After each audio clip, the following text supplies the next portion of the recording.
Hello, welcome to my YouTube channel. तर आज आपण पाहणार आहोत हळदीचे धार्मिक महत्त्व.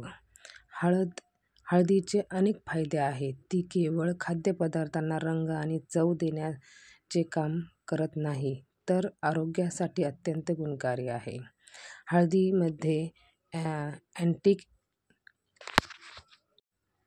इन्फ्लेमेटरी आणि अँटीऑक्सिडंट गुणधर्म आहेत, ज्यामुळे रोगप्रतिकारशक्ती वाढवते आणि अनेक आजारांपासून बचाव होतो.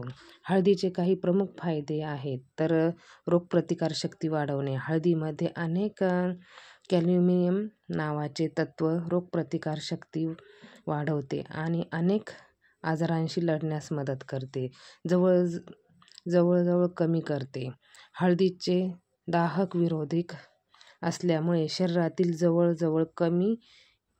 जळजळ कमी करण्यास मदत करते, ज्यामुळे सांधेदुखी आणि संधिवातासारख्या समस्या कमी होतात. त्वचेसाठी चांगली आहे. हळद त्वचेला चमकदार आणि निरोगी बनवते.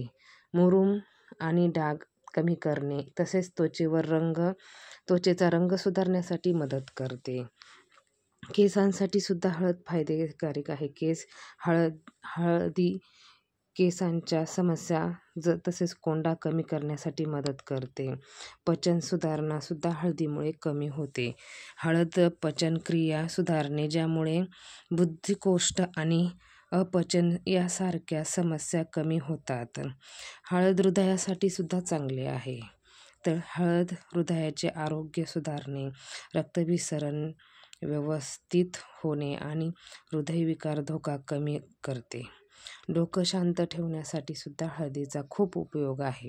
तर आपण बघू डोकं शांत ठेवण्यासाठी हळदीचे पाणी पिण्यामुळे डोके शांत होण्यास मदत होते.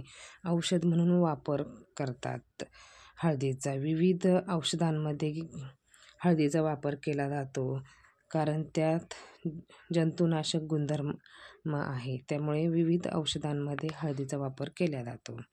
हळदीचा वापर आहारात आणि सौंदर्य प्रसाधनांमध्ये केला जातो.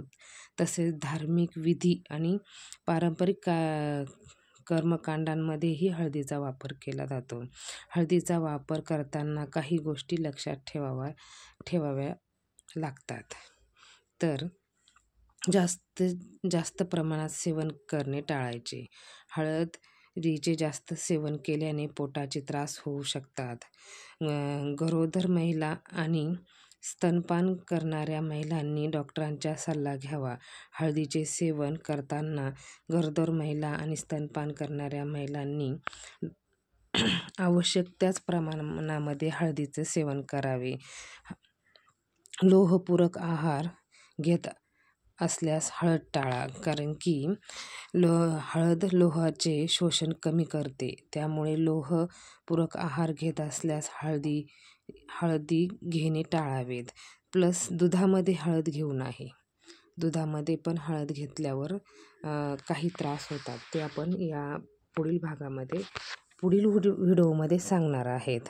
हळदीचा वापर हा आपण देवाच्या पूजेसाठी करतो. देवाच्या पूजेसाठी करताना आपण ती हळद हळकुंड आणून घरी कुटलेली असावी, कारण की दुकानातली जी हळद असते त्यामध्ये केमिकल मिक्स असते आणि हळकुंडाची जी आपण घरी बनवतो ती हळद ही ओरिजिनल असते. त्यामुळे कोणत्याही कार्यक्रमासाठी किंवा सेवन करण्यासाठी जी हळद लागते, ही घरी हळकुंड आणून गरम पाण्यामध्ये उकळून घेणे, सुकवणे व मग ते गिरणीतून दळून आणणे. त्यानंतर त्याचा घरगुती अन्नपदार्थामध्ये वापर करणे किंवा आपल्या चेहऱ्यावर लावण्यासाठी वापर करणे, हा पर्याय चांगला आहे. व्हिडिओ पाहिल्याबद्दल धन्यवाद. लाईक करा, शेअर करा, सबस्क्राईब करा.